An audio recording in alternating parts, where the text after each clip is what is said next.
What's up guys, Mike here, and today I'm going to tell you the story of Josh Howard. A story about a man who had a chance to become a multiple-time NBA All-Star and NBA champion, but instead, because of some of the dumbest decisions an NBA All-Star has ever made, ruined his career and is now remembered for the controversy that surrounded him. So, we are going to begin the story of Josh Howard with a reminder that even if he did do some questionable things and eventually ruined his basketball career, he also went through a serious struggle that we have to respect. Because from the second he was born, the odds were stacked against him. As a baby, his legs were so deformed that doctors had to break them in order for him to even have a chance of walking with no problems. On top of this, Josh was also raised without a father, and because of his rapid growth spurt as a child, he would find it hard to adjust to his new height and was so clumsy that as a freshman in high school, he was a bench warmer who almost never played. None of this would stop him though. Instead, Josh would work non-stop at his game and eventually earned a scholarship to Wake Forest. Already an amazing accomplishment for a previous freshman scrub. Again though, this is a story where things go wrong, and early signs of things to come would pop up in Josh's college career. Yes, he would become an All-American, but in the eyes of NBA scouts, he was also seen as a potential off-court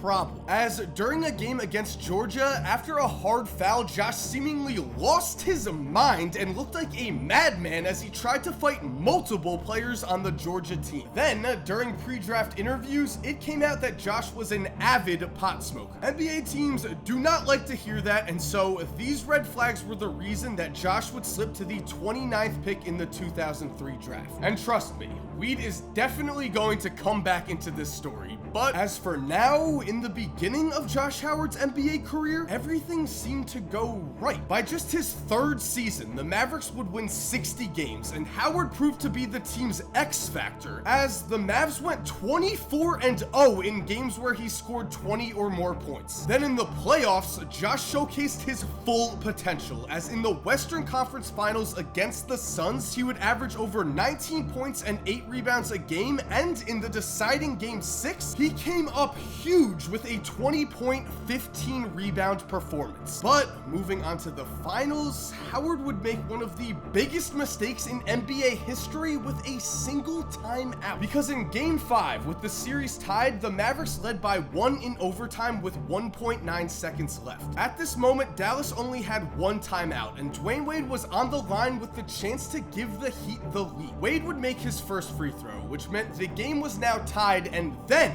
for some reason, Josh Howard decided to call a timeout. This of course meant that the Mavericks were now out of timeouts, and so they would no longer be able to advance the ball to half court after Wade's second free throw. This meant that if Dwayne Wade did make his second free throw, the Heat were basically guaranteed to win the game now, as the Mavericks would have to inbound the ball under their own basket. And of course, that is exactly what happened. Wade made his free throw, the Mavericks inbounded the ball, and Devin Harris was forced to shoot a prayer that had no chance of going in. The next game saw the Heat win again, which meant the Mavs lost the NBA championship, and I do have to mention that many people think the 2006 NBA Finals was rigged, and I've even made a conspiracy video on that topic if you want to check it out. That video will be linked down below in the description and up top in the cards, but the thing is, this conspiracy might never have happened if Josh Howard had just not completely choked at the end of Game 5. This mistake was on par with JR's mistake in this year's NBA Finals. It was a mistake that cost the Mavericks a potential finals win. At this point though, the Mavericks still had Josh's back, and he would pay back that loyalty the very next season. As in 2007, Howard was named a Western Conference All-Star while establishing himself as the second best player behind Dirk on a Mavericks team that won 67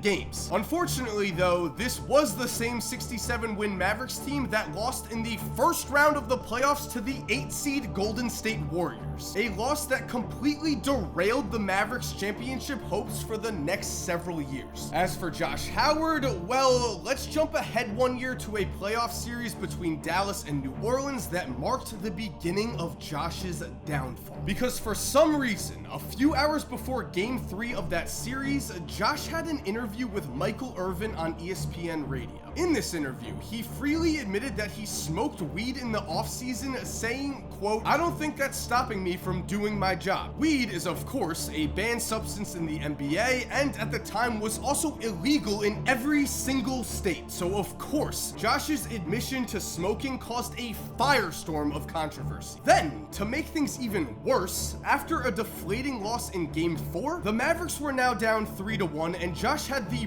brilliant idea to hand out flyers for his birthday party that he was throwing that very night. He did this in a dead silent locker room of teammates who were obviously mad they had just lost the game and could not care less about Josh Howard's birthday. This was a horrible look for Josh, as clearly it seemed to his teammates that he cared more about partying than he did about winning an NBA championship. Of course, Dallas would lose this playoff series, and in the offseason, somehow, Josh made even worse choices. As on August 1st, Howard was arrested in North Carolina for driving 95 miles per hour while drag racing. This would give him even more bad press, and somehow, it was only the start of a nightmare offseason for Josh, as amazingly, just a month later, he would mess up again as a video would surface from Allen Iverson's celebrity football game that would truly ruin Josh Howard's reputation for good. In this video, while the national anthem was playing, Howard said, well, let's just play the clip. Star-Spangled Banner going on right now. I don't even celebrate that. I'm black, got Obama, Obama, all that.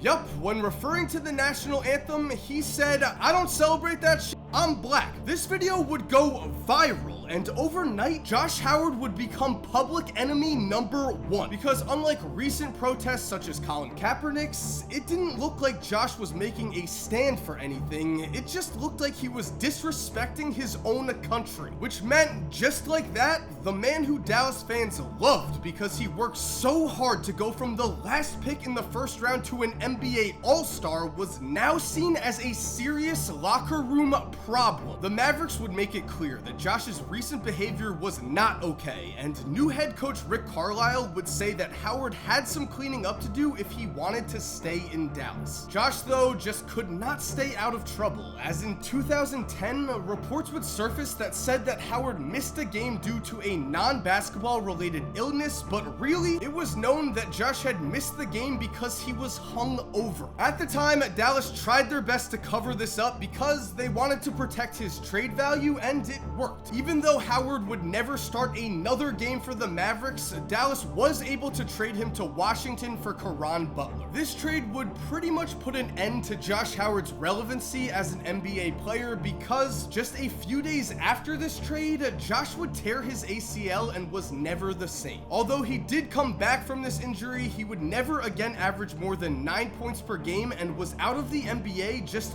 3 seasons later. And so, the story of Josh Howard, a story that once had the chance of becoming the ultimate underdog tale where a kid born with everything against him rose to become an NBA All-Star, instead would finish as a cautionary tale. Because when you really think about it, Josh Howard's story tells us that no matter what, no matter how high you climb, no matter how much you achieve, you have to keep working to stay on top. That is not what Josh Howard did, and that is why his career ended so poorly. With that said though, guys, I hope you enjoyed today's video. If you're new to this channel, make sure to subscribe for a guaranteed 3 videos a week. All of these videos are NBA related, so if you love the NBA, I can guarantee you will love this channel. At least I hope so. If you are already subscribed, thank you so much for supporting. You're awesome. We all know it. And as always, have an awesome day, and cue that music.